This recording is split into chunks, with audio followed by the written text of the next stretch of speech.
At an altitude of 36,000 feet above the vast Pacific Ocean, United Airlines Flight 1175 was cruising smoothly toward its destination, when, at precisely 11:58 a.m. local time, a sudden and violent jolt rocked the aircraft.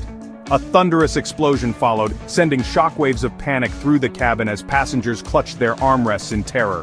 The aircraft trembled violently, causing the autopilot and auto-throttle systems to disengage, leaving the pilots momentarily disoriented as their instruments flickered due to the extreme turbulence. The plane rolled sharply to the right, tilting at a perilous 40-degree angle. It was no longer under control.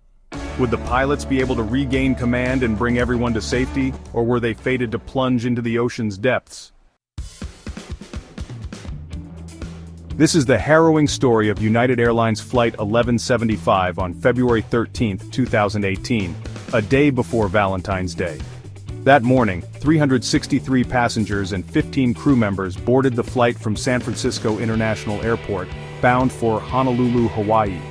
The journey, typically taking about 5.5 hours in good weather, would carry them across the Pacific without crossing any other nations. Many of the travelers were likely heading to the Hawaiian Islands for a romantic holiday, completely unaware that their routine flight would soon turn into an unforgettable ordeal. The aircraft chosen for this journey was a Boeing 777-200, a long-range, wide-body twin-engine plane designed to handle extended flights over water. This model had a strong safety record, with relatively few fatal incidents. The plane itself had logged nearly 990,000 flight hours and over 16,000 flight cycles, each cycle representing one full operation from startup to shutdown. This metric is crucial in aviation, as it helps track wear and tear on an aircraft's engines, ensuring they undergo necessary maintenance. The Boeing 777 was equipped with Pratt & Whitney PW4077 turbofan engines, a type of high-bypass turbofan engine known for its reliability. The cockpit crew consisted of 3 pilots: Captain Christopher Benham, a 57-year-old pilot with over 13,000 hours of experience, including 360 on the Boeing 777. First Officer Paul Ayers, a 60-year-old veteran with more than 11,000 flight hours, 10,000 of which were specifically on the Boeing 777, and an off-duty United Airlines pilot, Ed Gagarin, occupying the jump seat. As the ground crew gave the final clearance, the pushback tug attached to the aircraft's nose gear smoothly guided the plane away from the gate. Once positioned for taxi, the pilots took control, their engines humming steadily as they prepared for takeoff. The flight attendants delivered their standard safety briefing, some passengers listening intently, others distracted by their devices or preoccupied with their thoughts. As the aircraft aligned with the runway, Captain Benham asked First Officer Ayers if he'd like to handle the takeoff. Ayers agreed, and with clearance from air traffic control, he advanced the throttles. The aircraft surged forward, gaining speed until it reached the necessary velocity. Ayers pulled back on the control column, lifting the nose, and the Boeing 777 ascended into the sky, leaving San Francisco behind as it soared toward Hawaii. For several hours, the flight was uneventful. The skies were clear, the engines droned steadily, and passengers relaxed, enjoying the serene journey. The pilots remained in communication with air traffic control, checking in with Honolulu Center for updated weather conditions. Reports indicated overcast skies at 1,000 feet with visibility extending 10 miles and a temperature of around 70 degrees Fahrenheit. Nothing unusual or concerning. But everything changed in an instant. Shortly after Captain Benham returned from a brief trip to the restroom, a catastrophic explosion rocked the aircraft. The violent tremors forced the pilots to shout over the deafening noise, their instruments now difficult to read due to the severe turbulence. The aircraft abruptly rolled 40 degrees to the right, throwing passengers into a state of terror. What the pilots did not yet know was that the right engine had suffered a full-length fan blade fracture, causing the aircraft to become unstable. As panic spread in the cabin, Captain Benham, recognizing the danger, called for an emergency. He and Ayers worked together, pushing the nose down to counteract the roll while applying maximum throttle to maintain speed. With years of aerobatic flying experience, Captain Benham instinctively searched for the critical balance that would keep the aircraft from plunging into the ocean. In the initial moments following the explosion, the pilots were unaware of what exactly had happened. Their instrument readings appeared normal, adding to the mystery, but within half a minute, the right engine indicator revealed zero pressure, confirming its complete failure. The aircraft continued to shake violently, exacerbated by missing engine components disrupting airflow.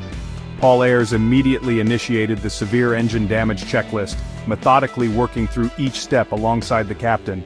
Eventually they shut down the right engine, which helped reduce some vibration, but the aircraft remained difficult to control. As they neared Honolulu, Benham maintained a descent rate of 1,200 feet per minute.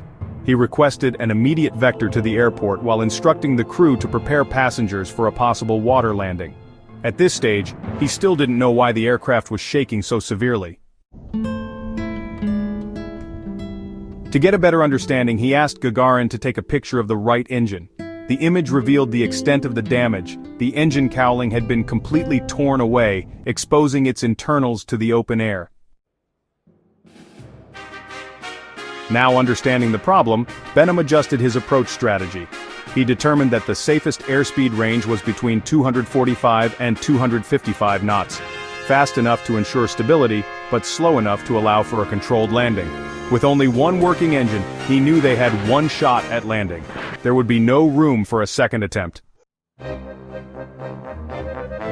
As they approached Honolulu, Benham and Ayres methodically set the flaps, ensuring the aircraft remained stable. Tension filled the cockpit as the runway lights came into view through the thick clouds. Ayres lowered the landing gear, the pilots exhaling in relief as it locked into place. There was no turning back. Fire trucks and emergency crews stood by as the Boeing 777 descended. With precise control, Benham guided the plane onto the runway, the tires touching down smoothly despite the challenging conditions.